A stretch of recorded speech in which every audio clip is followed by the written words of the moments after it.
Hello friends, AmyR here with Prairie Paper and Ink, and I am back with another STAMPtember limited edition collaboration set. Today's collaboration is with Memory Box. I love Memory Box. Pretty much can say that about all the companies that Simon's collaborated with this year.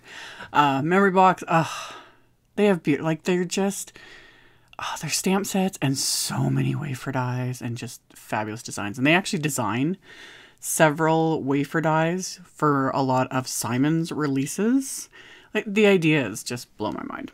Wonderful company, wonderful people that own it. I love Memory Box. So this is the True Friend stamp set. It's available as the stamp set only. There is a combo with the stamp and the coordinating dies.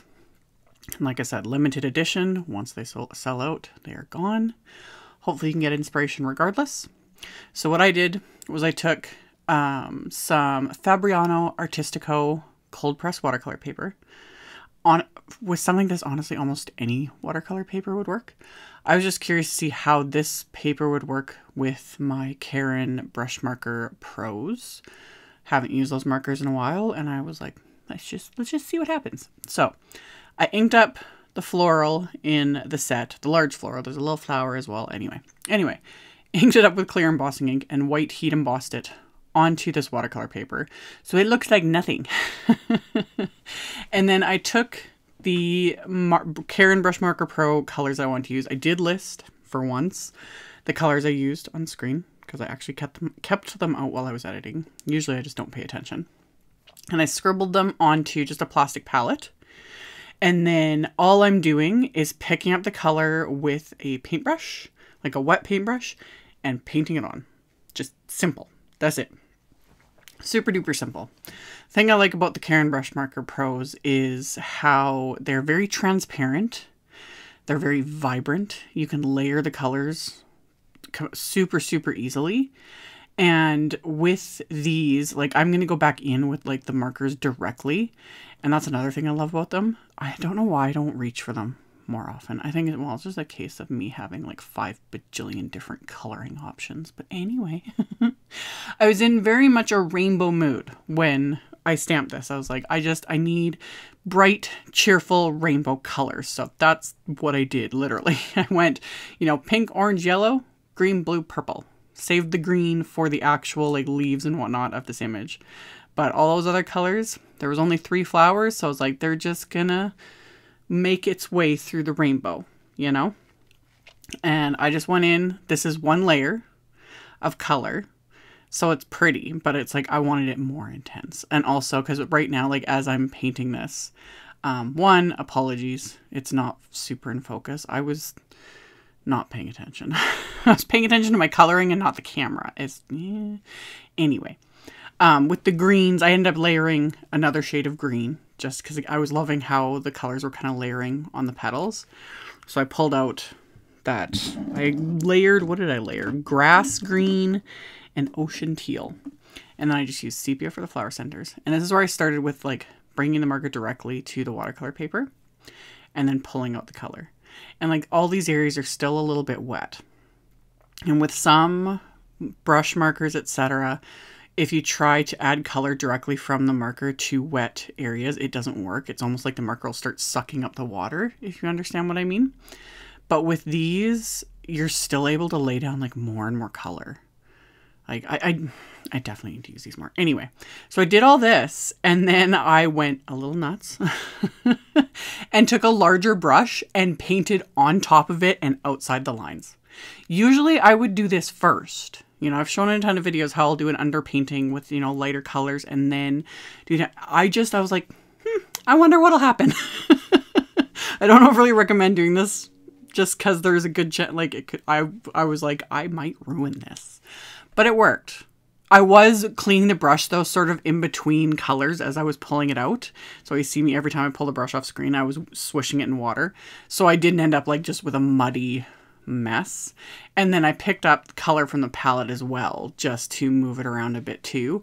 My reasoning with all that though was I wanted that messy, outer area so that you could actually see the heat embossing because it was just kind of lost on the watercolor paper, So I let this completely dry, and then I trimmed it down just so that I don't get splatter all over the rest of that piece of watercolor paper, because I'll save that for another project. And then, of course, I'm going to add some splatter with Ranger Perfect Pearl powder. Just mix it with water, because we're like, do you even watercolor if you don't have splatter? I'm sorry to people that don't watch my videos regularly. You just, yeah, I can't, it's just habit. And also with this, even though it's subtle, you always see at the end, like how it catches the light. I'm just like, oh. So I didn't go completely nuts with the splatter like I usually do.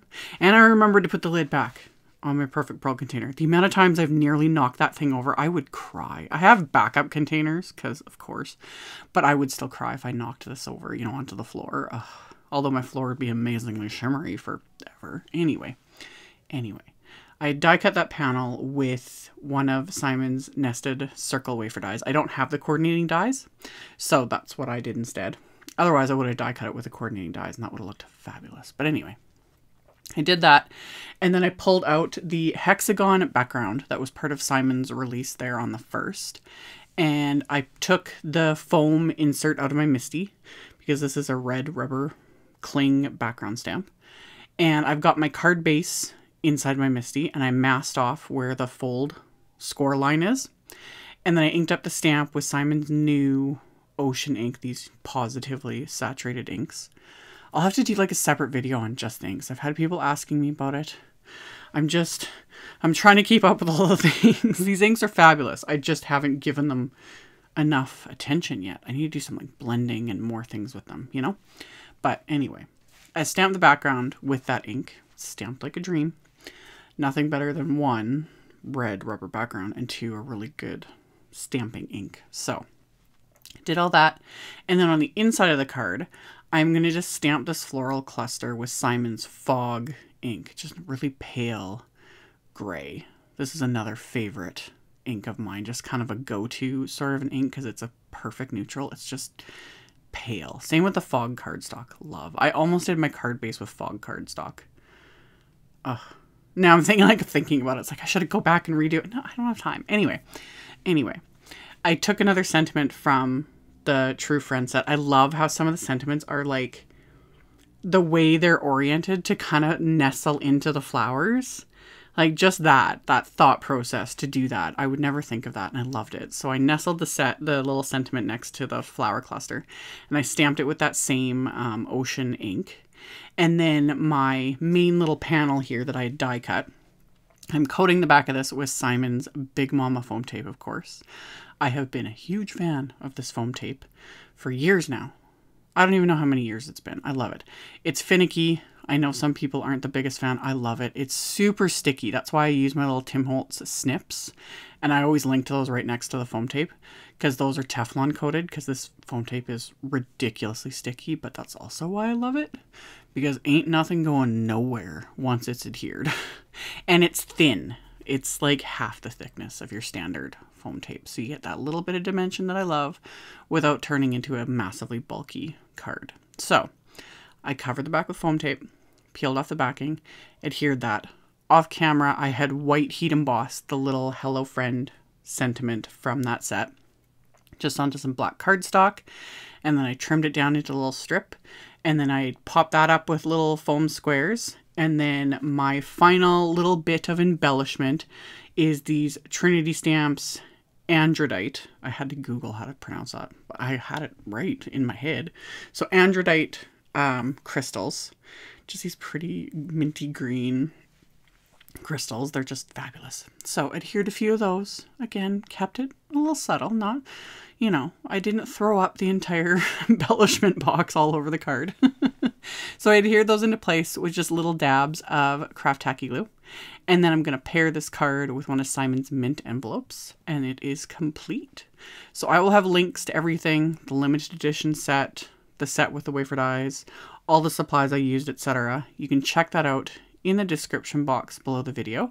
I'll also have a link to my blog post, and in the blog post there's all the info and picture links and all the good stuff. And as always, thank you all so much for watching, subscribing, thumbs upping, commenting, all of it. I very much appreciate all of you, and I'll see you all soon in the next video. Bye!